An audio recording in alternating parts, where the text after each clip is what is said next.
Kalau mau dengar ceramah saya, nonton saja nanti di YouTube saya.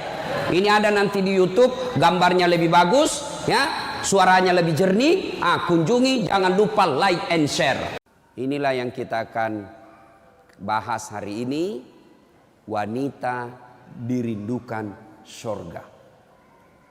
Ya, saya dikasih judul menjemput rezeki, tapi rasa-rasanya judul ini yang lebih tepat. Wanita dirindukan surga. Mau dirindukan surga, Ibu? Apalagi ibu-ibu ini yang depan saya yang sudah muka-muka sakaratil maut. Mau? 4 aja syaratnya, Bu. Catat. Ini oleh-oleh pulang pengajian. Ada ibu-ibu di Makassar pulang pengajian tidak ada oleh-olehnya. Saya tanya, gimana pengajiannya? Alhamdulillah, hebat. Bagaimana ceramahnya? Hebat memang itu Ustaz, jago dia ceramah. Apa dia bilang? Saya sudah lupa Ustaz. 1 jam kita ceramah tidak ada dia ingat. Nah, itu pentingnya bawa buku, dicatat. Karena ibu-ibu ini yang sudah usia-usia senja, otaknya ini ibarat kaset sudah kusut. Cicilan belum lunas, suami mau kawin lagi, anak rewel, kan repot itu otaknya. Nah, maka kalau dicatat, ibu saya di rumah biasa kalau ada saya tulis lebar-lebar besar baru saya tempel dekat panci. Kenapa? Karena panci paling sering dikunjungi. Atau cermin. Nah, itu ibu catatannya tempel di cermin nanti itu, Bu. Suruh anaknya ketik baik-baik, rapi, tempel di cermin. Supaya selalu diingat. Ini 4 aja syaratnya ibu dirindukan surga. Tidak ada hadis mengatakan laki-laki dirindukan surga. 1. Kata Nabi, aqimis salah. Dirikan sholat. Bingung saya, kenapa ini dihususkan perempuan? Dirikan sholat. Kalau mau dirindukan surga. Oh, usut punya usut. Ternyata perempuan memang paling sering lalai dalam sholat. Kapan Ustaz? 1. Selesai haid. Tuh kalau iman tidak baik. Bisa haidnya 4 hari. Dia tambah bonus 2 hari. Ya kan? Iya. Dia bilang suaminya. Biasanya haid cuma 4 hari. Ini sudah hari ke-6 kau belum sholat. Belum bersih. Iya toh? Dia bilang suaminya, bohong, masih ada sedikit-sedikit. Dia lagi suaminya, serius lu? Apa serius? Saya kasih lihat kau. Iya toh? Nipu diri sendiri. Malah dia nanya sama saya, Ustadz, katanya kalau selesai haid subuh baru mulai sholat. Subuh kesiangan. Dia bilang, ya sudah, besok lagi saya sholat. Tidak boleh. Duhur bersih, duhur sholat. Isya bersih, ibu nih sudah maghrib. Begitu mandi, rasa-rasanya saya sudah bersih. Jam 10 malam bersih, wajib mandi junub. Selesai sholat. Tidak boleh nunggu isya, subuh. Ini yang banyak ini, isya. Padahal sudah bersih malamnya, dia cek, sudah bersih nih. Jam 10, sudah bersih. Mandi, sholat. Meskipun sudah jam 11 malam. Ya. Apalagi? Nifas. Nih banyak yang salah paham nifas. Katanya nifas harus 40 hari. Siapa yang bilang? Nifas itu tidak harus 40 hari. Bisa jadi lebih 40 hari. Bisa jadi cuma 10 hari. Tergantung ibu bersih atau tidak. Ada teman saya selesai melahirkan istrinya, dia pergi beli Indomie 1 dos. Saya bilang, apa hubungannya? Ini kan isinya 40 bungkus Ustaz. Jadi 1 hari 1 bungkus, kalau habis ini sudah bersih istri saya. Ayo. Kapan lagi perempuan banyak tidak sholat? Kalau ada pesta. Mukanya dia kira tembok. Coklat, biru, abu-abu, krem. Beleng-beleng. Ini ibu-ibu sekarang ini banyak perempuan palsu. Mohon maaf ya, kalau marah-marah aja. Siapa suruh undang saya? Sekarang banyak perempuan-perempuan palsu. Bulu matanya panjang, palsu. Matanya biru, palsu. Bibirnya merah, palsu. Pipinya biru, palsu. Alisnya tebal, palsu. Pantatnya gabus, Iya toh? Nah, Bu, ada kenalan saya, orang kaya. Itu kalau dia tunjuk-tunjuk kapalnya tanker, suaminya bilang, ini Ustaz. Ya, kalau bunyi ayam kukuruku, masuk uang saya 200 juta. Disewa tiap hari 200 juta. Kalau ini Ustaz, 75 juta satu hari. Istrinya Bu, ndak yakin orang dia istri orang kaya. Sederhana pakaiannya. Akhirnya apa? Semua orang kalau lewat, orang kagum. Tahu ndak? Orang kaya loh itu. Sederhana pakaiannya. Ndak glamor. Orang jadi teladan.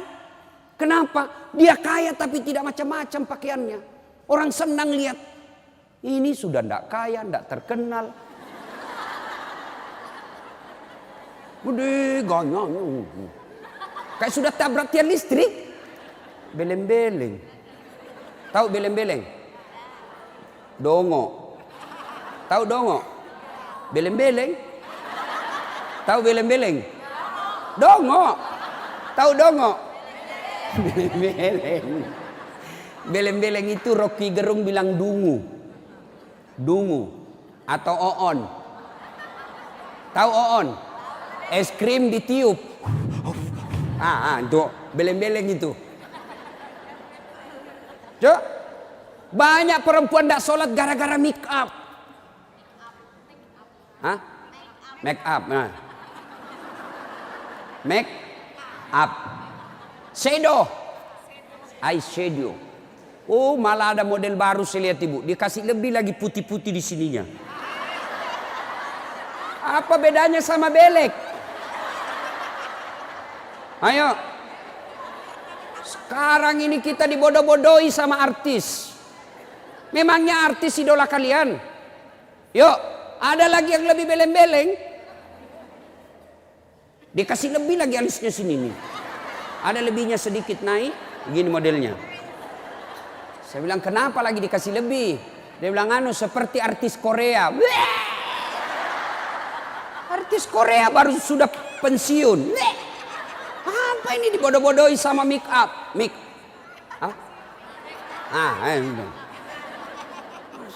Bu, demi Allah, kami para suami tidak membutuhkan itu semua. Yang kami butuhkan kecantikan hati. Ini cantik-cantik, memang cantik, tapi bukan untuk nyenangin suami. Tapi giliran mau tidur, ndak sikat gigi, daster 3 hari ndak dicuci, kelihatan bulu ketek, muka dikasih bedak kencur, dikasih bawang matanya, ngorok. Bagaimana suamimu ndak menderita? Giliran mau pergi pengantin, Masya Allah, cantik betul. Ibu untuk apa cantik-cantik ini? Biar ibu mondar-mandir macam-macam, tetanggamu tahu ini tetangga saya. Andai kau roba cak menjadi selebriti, mukamu tidak dikenal orang kaya artis Korea, oke lah. Tapi biar diapain orang tahu juga, tetangga saya ini. Udahlah, apalagi ibu yang rajin majelis taklim. Tiap minggu, tiap pekan hidup pengajian. Tapi tidak ada perubahan itu. Rugi. Habis waktu. Tidak ada guna. Mending tinggal di rumah tidur. Majelis taklim. Sudah 4 tahun majelis taklim. Tiap pekan dengar pengajian. Tapi make upnya malas dia sholat. Yang disenangi Allah cantik hatinya. Kalau hati cantik meskipun muka tidak halus, orang senang. Ya. Gara-gara mikam tidak sholat.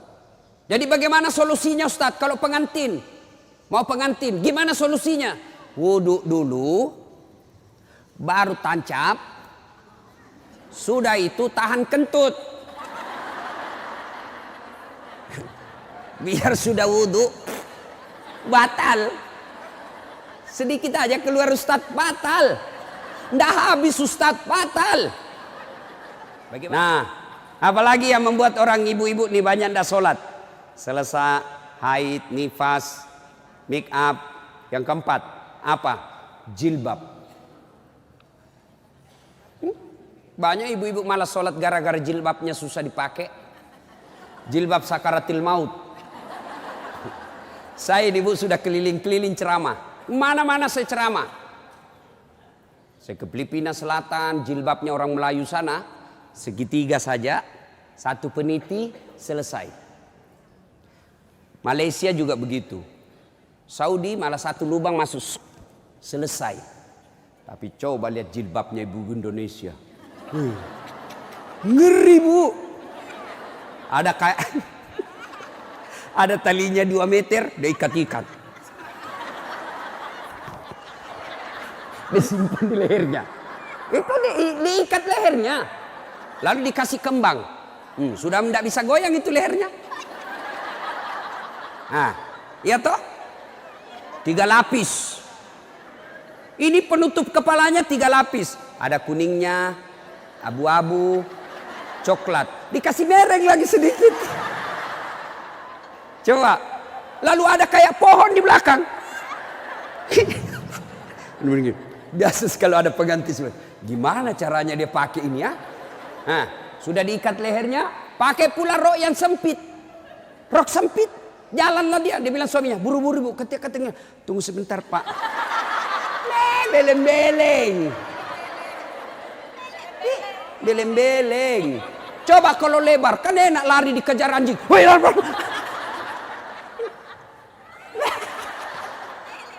Beleng-beleng.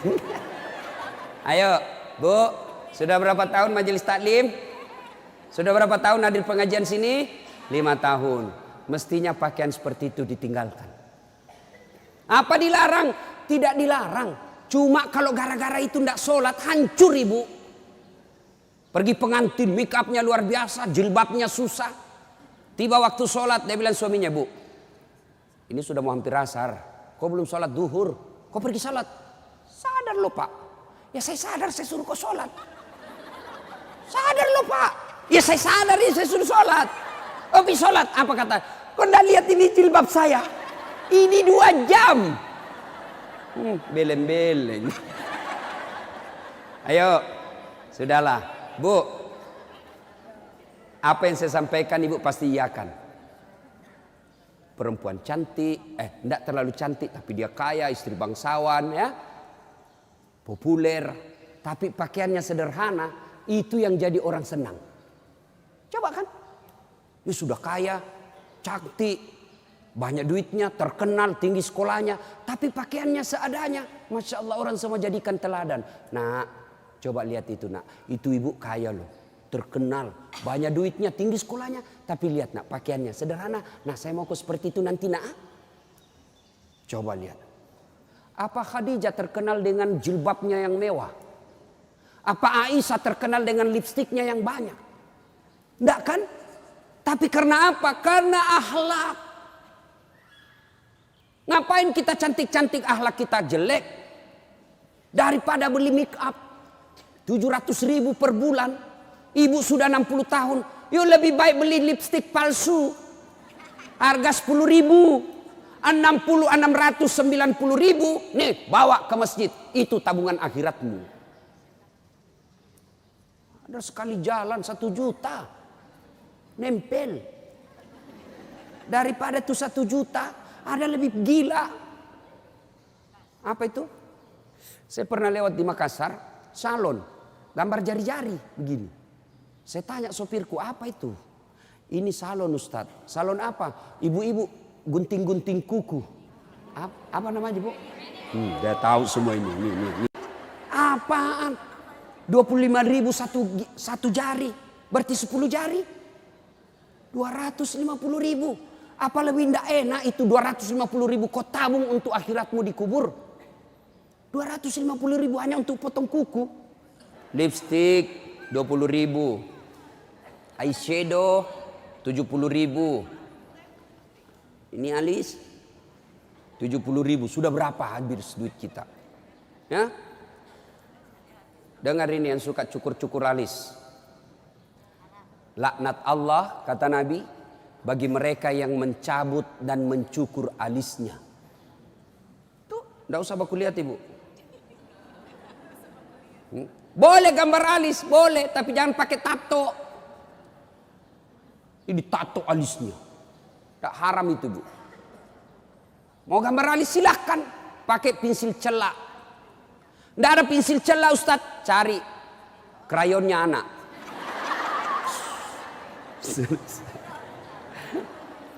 Nah ya, kalau ada pengantin, ibu-ibu silakan make up, tapi jangan berlebih. Jangan gara make up dan jilbab ibu tidak sholat, padahal sudah 5 tahun majelis taklim. Auzubillah min zalik. Tidak ada gunanya itu. Maka tunaikan sholat dengan sebaik-baiknya, ibu akan dirindukan oleh surga. Saya sudah sholat, Ustadz, kenapa hidup saya masih susah? Berarti sholatnya belum sempurna. Ada yang di sini sakit, Ibu, asam urat, gula, kecil buat Allah sembuhkan itu. Kecil. Apa susahnya Allah sembuhkan penyakit itu? Kecil. Cuma kadangkala ketika kita sakit kita lupa Allah. Kita lebih senang ke dokter. Emang dokter yang sembuhkan penyakit? Ya. Mohon maaf kalau ada dokter di sini. Sampai detik ini saya belum pernah ketemu dokter yang hebat. Kenapa? Begitu saya ke dokter, saya juga yang kasih tahu penyakitku. Iya toh? Assalamualaikum, Dok. Waalaikumsalam, Ustaz. Masih sini, Ustaz. Kenapa, Ustaz? Mencret-mencret, Dok. Mules terus perutku, Dok. Kenapa bisa? Dalam hatiku, ya urusanmu dong, kan kau dokter. Masa saya kau tanya?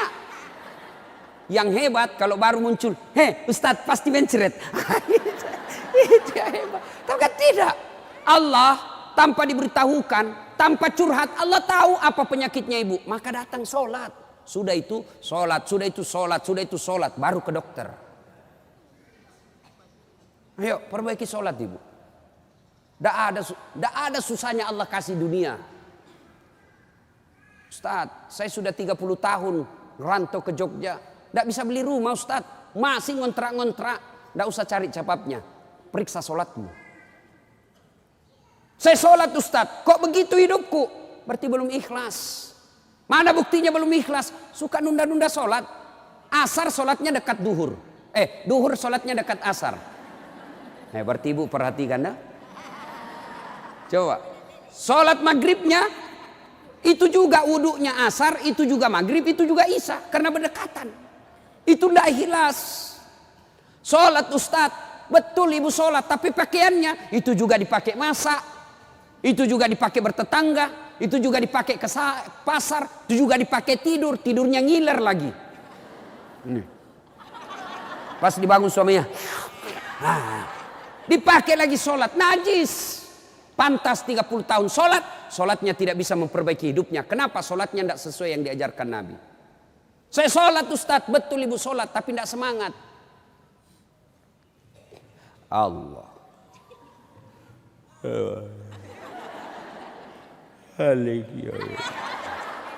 Iya kena.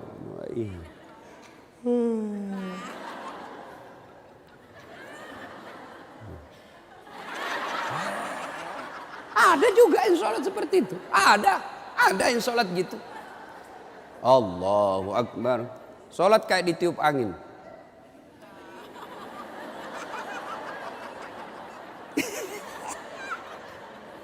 Ayo, ada juga yang sholat semangat. No. Jangan ketawa karena ibu membayangkan diri sendiri. Ada juga yang sholat cari duit.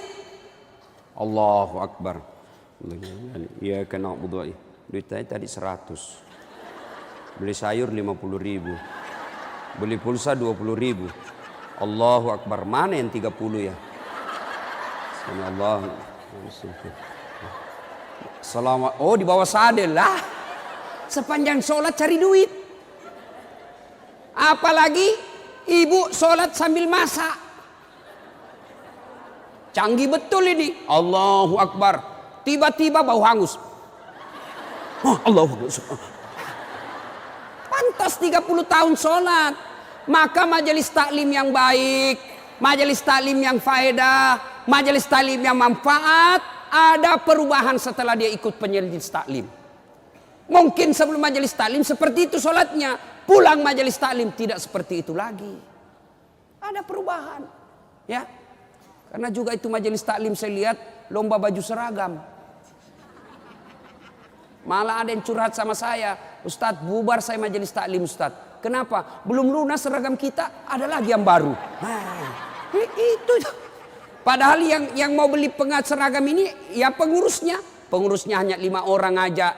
Ya, yang kaya-kaya. Ini aja yang berdiskusi 5 orang. Ini jelek mulai kabur, nih ada nih yang baru, ganti lagi. Orang belum lunas diganti lagi. Majelis taklim yang baik bukan yang banyak seragamnya, tapi yang tambah ilmunya, tambah akhlaknya. Itu yang baik. Ya. Perbaiki sholat. Bu ya. Bu. Sholatullah. Salamullah. Ala toha.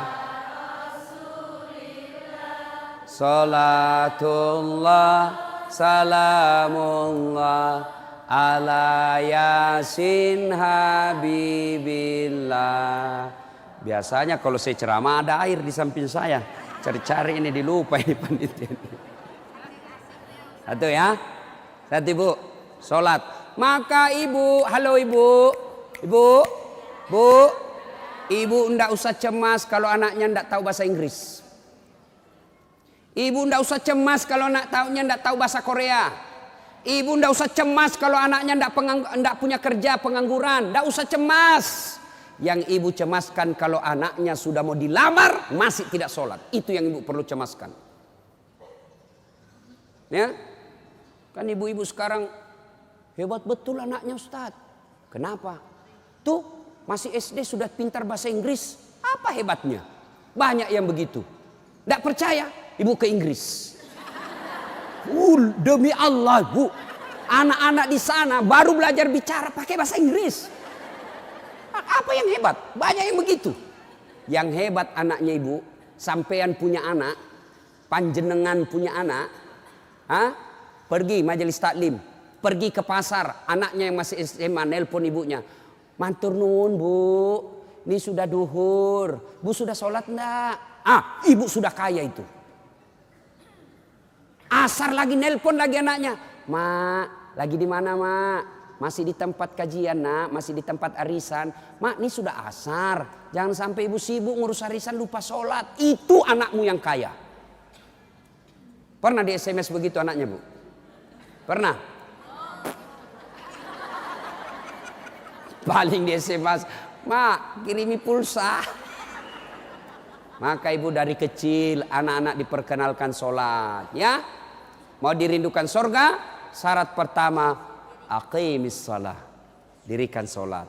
Tidak cukup yang 5 waktu, tambah sunnah. Sunnah apa Ustadz? Yang sederhana. 1, sholat sunnah duha. Ibu-ibu, ada enggak di sini yang punya tanah 1 juta hektar? Anda usah 1 juta. 100 hektar ada di sini bu? Ada? Enggak ada. Tapi ibu mau enggak punya harta lebih dari 100 hektar? Lebih dari 1 provinsi. Mau? Itulah sholat sunat fajar. Ayo, 2 rakaat sebelum ibu sholat subuh. Itu nanti ketika ditimbang kata Nabi, yang 2 rakaat ini lebih berat 2 rakaat ketimbang dunia dan isinya. Tuh sholat duha, sholat fajar. 2 rakaat. 2 rakaat saja ibu. 2. Coba. Sudah pagi-pagi. Anak sudah pergi sekolah. Suami sudah pada bekerja. Pekerjaan rumah sudah tuntas. Jam 8, jam 9. Yuk sholat duha. Sholat duha. Bagaimana caranya? Sama sholat sunnah biasa. Bedanya niat. Nih yang biasa ibu-ibu tanyakan. Ustadz apa niatnya? Bu. Niat itu bukan bahasa mulut. Niat itu bukan bahasa lisan. Niat itu di sini. Usolli itu hanya ulama Melayu yang ngajarkan. Mau pakai boleh, tidak mau pakai sah. Coba lihat orang Arab kalau ibu pergi umroh. Coba lihat umumnya orang Arab. Jalan, berdiri langsung Allahu Akbar. Iya toh? Kalau kita kan lama dulu ibu, loading.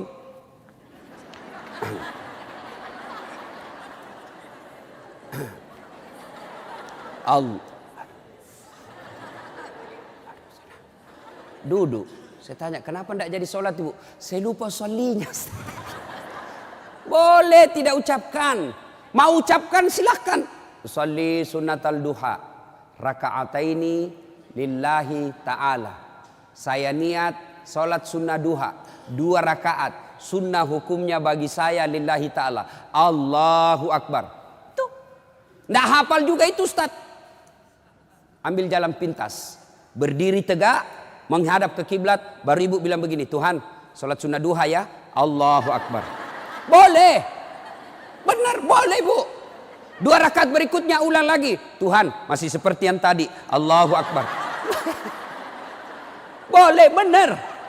Daripada ibu nunggu bahasa Arabnya, ndak hafal, ibu ndak sholat. Itu sholat duha ibu. Hei bu, suami pergi cari nafkah.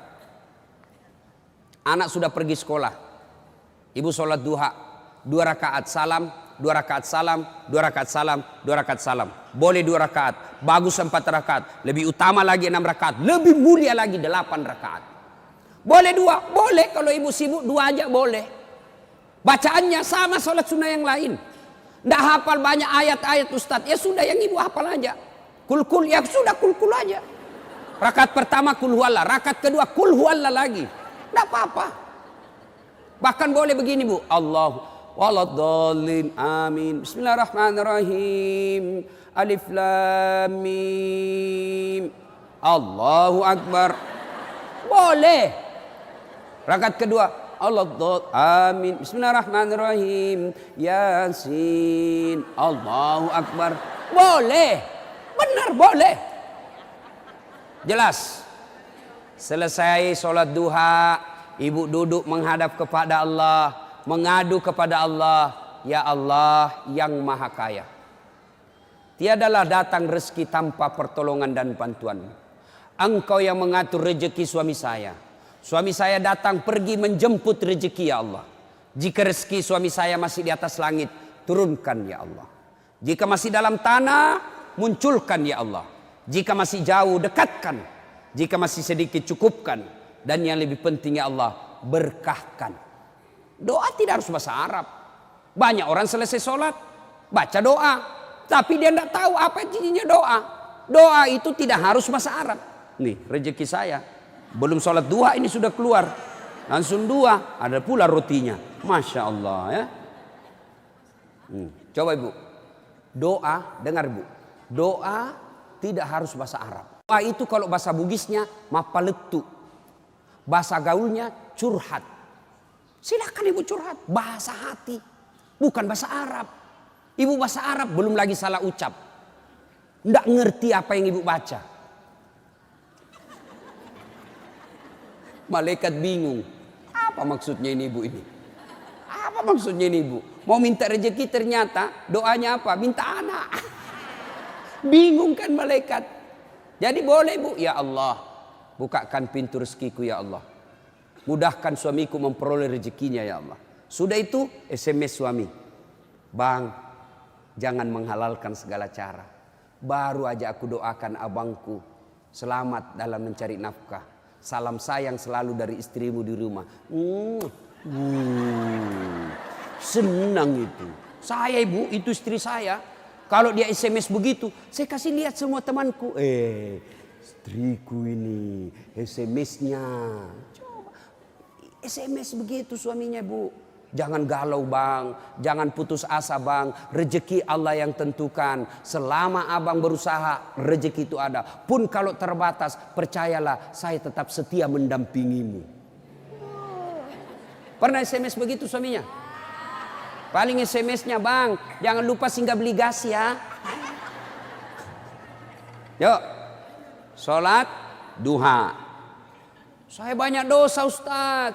Saya perempuan hijrah. dulu banyak betul maksiat saya lakukan Ustaz. Masa muda saya suka gaul, masa muda saya selalu ke tempat hiburan malam, masa muda saya selalu maksiat. Allah jelaskan, wala tai'asu mir rauhillah. Bu, jangan putus asa. Ibu jangan putus asa. Besar dosamu tapi ampunanku jauh lebih besar. Gimana caranya? Yuk sambut dengan sholat sunnah taubat. Gimana sholat sunnah taubat Ustaz? Sama sholat tahajud, sama sholat duha. Cuma beda waktu, beda niat. Kalau duha pagi hari, sholat taubat boleh pagi, boleh. Tapi waktu paling bagus yang dilaksanakan Nabi, selesai sholat maghrib nunggu isya. Jadi ibu tidak ada kegiatan nih, sudah maghrib, datang ke masjid, nunggu isya, tidak usah pulang, nunggunya sholat taubat 6 rakaat. 2 rakaat salam, 2 rakaat salam, 2 rakaat salam, 6. Boleh 2, boleh.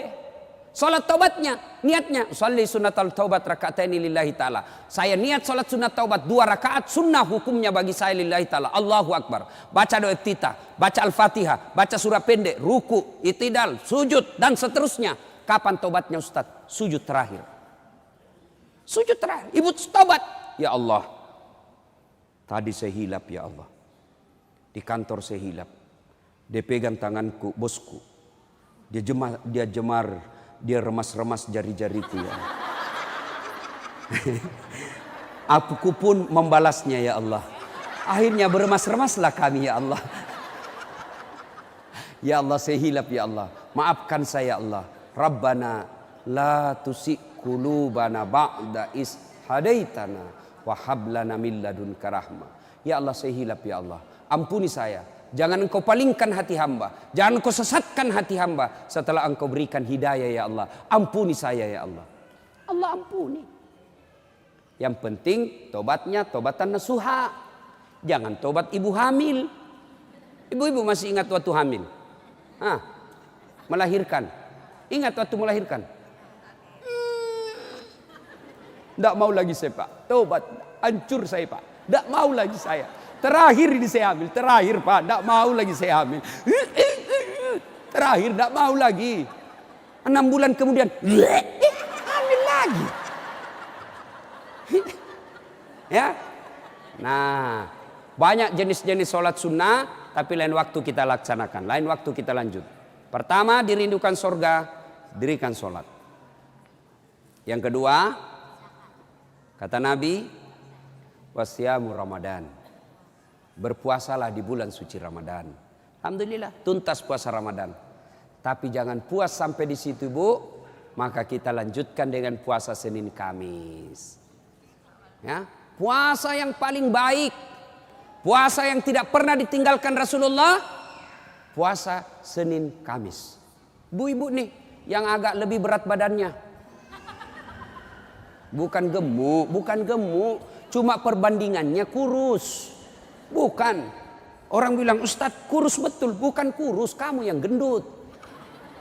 Yang lebih berat badannya. Yuk, terapi Senin Kamis. Senin Kamis. Ibu-ibu mau sehat, Senin Kamis. Bagaimana? Mulai Kamis ini, jangan pernah lagi lepas. Puasa, bangun, makan sahur. Ternyata jam 9 lupa kalau puasa, makan aja. Terbiasa kan setiap pagi kita sarapan. Nah Kamis ini kita mulai. Karena kebiasaan kita bertahun-tahun sarapan, ya sarapan makan.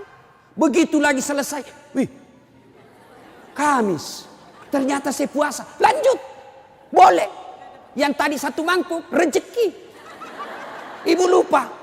Ternyata siang makan lagi. Weh, Kamis. Puasa. Lanjut lagi Bu. Benar ibu lupa. Lanjut.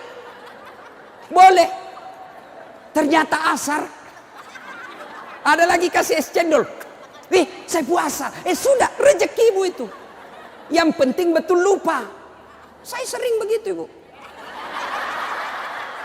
Lanjut. Karena saya lupa. Orang lupa tidak kena hukum. Tiba-tiba saya diajak makan coto. Ustaz coto. Namanya kita senang ditraktir. Begitu habis. Saya puasa rupanya. Tidak apa-apa. Lanjut. Boleh. Yang tidak boleh. Ibu misalnya kan. Misal. Bismillahirrahmanirrahim. Misal sudah di dalam nih. Sudah ada di dalam, baru sadar, saya puasa. Jangan bilang terlanjur. Batal.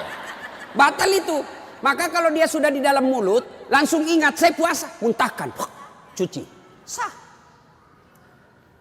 Biar ibu 3 kali makan dalam sehari, yang penting betul-betul lupa. Begitu kan, ma makan puasa. Oh iya nak, sah. Coba ibu besok, mulai hari Kamis ini.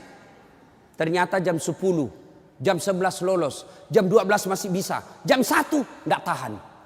Datang tetangga bawa kue, nyaman lagi. Wah, sudahlah, ya sudah buka. Dari jam subuh sampai jam 1 ibu sudah dapat pahala. Cuma sayang kalau sudah jam 2 rusak bu, ibu betul-betul imannya lemah. Masa sudah setengah jalan masih mau buka. Tapi pun kalau buka karena sakit silahkan buka. Sudah dapat pahalanya itu. Coba mulai Kamis ini. Itulah yang disebut majelis taklim yang sukses. Ada perubahan tiap pekannya. Ada perbaikan tiap bulannya. Tahun lalu belum biasa Senin Kamis. Tahun ini terbiasa Senin Kamis. Majelis taklim yang manfaat. Ya, Senin Kamis. Yang ketiga, karena waktu yang sangat terbatas, ini dirindukan oleh surga. Apa itu? Menaati perintah suami. Ini yang berat ini. Taat sama suami ini berat. Bu, berat. Bu, dengar ibu. Ada pada zaman Nabi, bertetangga nih. Tiba-tiba ibu yang tetangganya ini wafat ibunya. Maka tetangganya datang. Misal nih dia bertetangga. Meninggal ini tetangganya, dia datang panggil anaknya, anak tetangga. Bu Haji, emak sampean wafat. Datanglah membesuknya. Mulai dari sakit. Mohon maaf Bu, saya tidak bisa besuk ibu saya. Saya tahu sakit tapi suamiku keluar. Saya dipesan tidak boleh pulang, tinggalkan rumah sebelum pulang. Pulang yang utusan.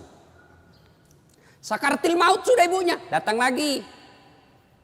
Bu, ibu sampean sudah sakaratil maut. Datanglah kau besuk.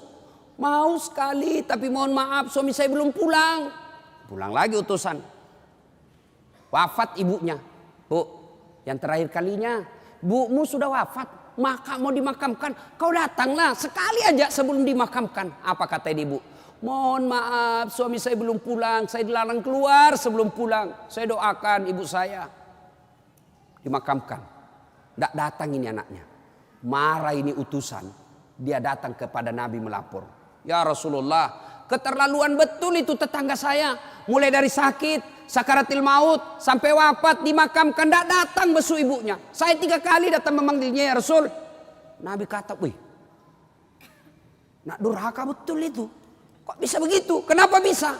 Ya Rasulullah, suaminya pergi. Jihad, perang. Dipesan sama suaminya. Jangan pernah tinggalkan rumah sebelum saya pulang. Mendengar ini, apakah Nabi marah? Subhanallah, dengar ibu. Subhanallah. Nabi lalu bersabda, alhamdulillah, diampuni dosa ibu yang wafat karena punya anak, istri yang taat sama suaminya. Masya Allah. Kira-kira masih ada istri zaman sekarang begini? Masih ada. Baru 10 menit pergi suaminya, dia telepon temannya. Datang aja, suami saya sudah keluar. Bu, taat sama suami. Itu pintar redanya ibu masuk surga. Ibu mau tanda fungsi utama suami? Bu, halo ibu. Fungsi utama seorang suami. Ibu mau tahu? Mau tahu ibu? Jalan pintasnya ibu masuk surga. Passwordnya masuk surga. Kenapa? Ridha suami itu ridhanya Allah. Kalau ibu sudah ridhanya, suami sudah ridha sama ibu, Allah tersenyum kepada ibu. Sebaliknya kalau suami tidak senang sama ibu, tidak pernah baik hatinya suami sama ibu, percayalah, susah ibu masuk surga. Betul, ridhanya Allah itu tergantung ridha suami. Kenapa bisa Ustaz? Karena kami ini suami yang nanggung ibu dunia akhirat. Ibu kira enak jadi suami? Dipikir bagaimana supaya kita bisa beli mobil, ibu bisa enggak kena matahari jalan. Kami pikir suami bagaimana supaya ibu bisa pakai baju baru tiap bulan supaya saudaramu enggak menghina kamu. Dipikir bagaimana supaya suami istri saya pakai emas, berlian supaya tetangganya enggak menghina dia. Itu dipikir semua oleh suaminya. Mana ibu pernah pikir bagaimana supaya saya belikan suamiku berlian? Pernah ibu? Ayo. Bukan cuma di dunia, di akhirat pun ibu ditanggung oleh suami. Beruntunglah wanita Islam. Wanita Islam itu sebelum diperiksa semua amal-amalnya, sebelum diperiksa puasanya, diperiksa hajinya, ada 4 laki-laki yang harus menanggung dia. 4 laki-laki yang harus menanggung ibu. Siapa? 1, orang tua, bapak. 2, suami. 3, anak laki-laki. 4, saudara laki-laki. Ini 4 yang bertanggung jawab terhadap ibu. Kenapa itu perempuan dia pakai jilbab? Ditanya suaminya, ditanya bapaknya, ditanya anak laki-lakinya, ditanya saudara laki-lakinya. Ternyata ini 4 laki-laki yang tidak beres, maka ibu bebas tugas. Itu enaknya jadi perempuan Islam. Beda kami laki-laki. Biar kami sholat, ketua majelis ulama, hafal Quran, istrinya tidak pakai jilbab, istrinya tukang gosip, istrinya tidak puasa, istrinya tidak nutup aurat, istrinya tidak sholat. Demi Allah, ku ampusakum wa ahliku. Suamimu, nih kau masuk neraka sama istrimu. Ditanggung ibu dunia sampai akhirat. Suamiku tukang selingkuh, Ustaz. Suamiku pemabuk, suamiku tukang tipu, suamiku koruptor. Tidak ada hubungan, dia yang tanggung dosanya. Ibu kalau baik agamanya, tadkhulul jannati bisalam. Kata Nabi, nih 7 pintu surga. Ibu pilih mana yang ibu mau masuki. Tidak ada urusan dengan suamimu. Itu enaknya. Jadi ibu jangan suka ngomel-ngomel. Beruntunglah ibu menjadi wanita Islam. Supaya sekali ngeluh, suami saya Ustaz. Ini lebih parah lagi, dia curhat di Facebook.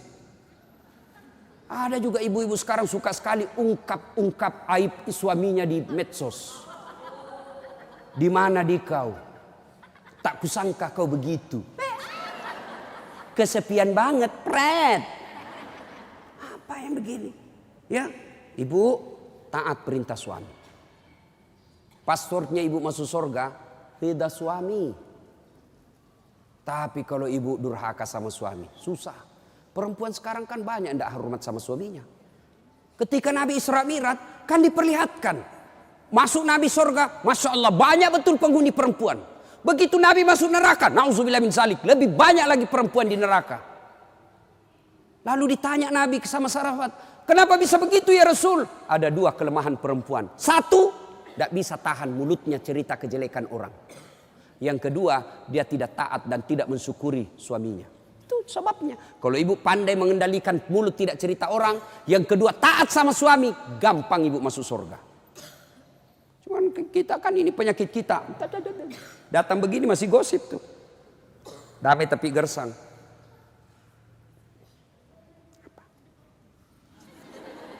Apa? Apa sih? Enggak, gue tuh bertanya dong. Saya pun digosip. Begitu saya lewat, itu juga bajunya waktu di TV One. Ada urusan. Nenek ibu nih. Palsu. Aku tahu. Hitam itu di gelangnya. Palsu. Palsu lipstiknya. Kenapa kau tahu? Tuh melengket di giginya. Semua dia habis dosanya. Ibu, 1, sholat. 2, puasa. 3, taati suami. 4, jaga harga diri. Jaga harga diri. Bagaimana menjaga harga diri seorang perempuan? Bermula dari pakaian. Ibu-ibu jangan lagi pakai jilbab apa itu. Untuk sekarang kan ada istilah jilbab syar'i. Dulu kan ada ibu-ibu pakai jilbab tapi ketat. Celananya ketat, bajunya ketat. Akhirnya apa? Jalan seperti orang di kampungku bilang buras. Tahu buras ibu? Lontong. Lontong, coba lontong kalau dibuka kan masih ada kentara itu anunya, bekas-bekas ikatannya. Bu, wanita soleha, istri yang baik, pakaiannya tidak seperti itu. Salah satu menjaga harga diri, tidak pernah keluar tanpa izin suaminya. Kan biasa ibu-ibu keberatan, kok suami lagi? Tapi ingat ibu, ridanya anak ada sama ibu. Allah itu maha adil. Bu mau masuk surga, bakti sama suami. Suami mau masuk surga, bakti sama ibu. Itu putar aja. Jangan lagi ada yang cemburu. Ustaz, saya serumah mertua saya. Kenapa ya suami saya perhatian betul sama mamanya? Sudah punya anak yang lain. Kok suami saya terus dibebani, beli ini, minta sama suami. Saya bilang, bu sadar dong bu. Bersyukur suamimu begitu. Mudah-mudahan nanti anakmu pun sudah menikah dengan wanita lain, dia masih memperlakukan kau seperti ibunya sekarang. Jangan malah sentimen, suami saya begini, suami saya begini. Ibu berapa tahun sama suami? Baru 25 tahun. Itu ibunya dari perutnya. Saya heran kalau ada perempuan cemburu sama mertuanya. Tak sadar. Gimana nanti kalau ibu punya mantu yang juga kurang ajar? Mau? Maka saya bilang sama istri saya, boleh kau maki-maki saya, boleh kau hina saya, boleh kau lempar kepalaku, yang penting tidak kena.